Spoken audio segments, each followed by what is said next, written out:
Garten upang ibigay ang mensahe ng pasasalamat.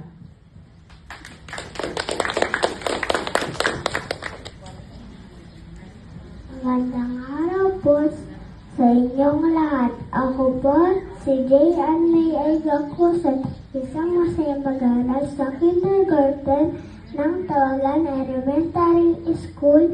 Ngayon po, isang special na araw para sa amin dahil kami ay magsisimula na sa bagong yugto sa aming pag-aaral. Una po sa lahat, gusto kong magpasalamat sa aming mga guro, mga top team. Salamat po sa matyagang pagtuturo ng maraming bagay, ang pagbasa, pagsulat, pagbibilang, at higit sa lahat, ang pagiging mabait, magalang sa iba.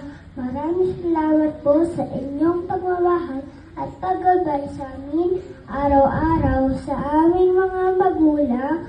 Maraming salamat po sa inyong walang sawang pag-aalaga, suporta at pagmamahal. Dahil po sa inyo, matutunan namin magsikap at maging masipag sa pag-aaral.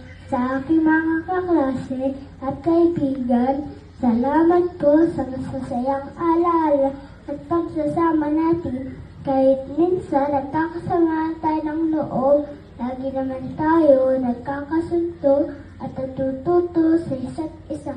At higit sa lahat, maraming salamat po sa Diyos na nagbibigay ng lakas at talino at mabubuting puso.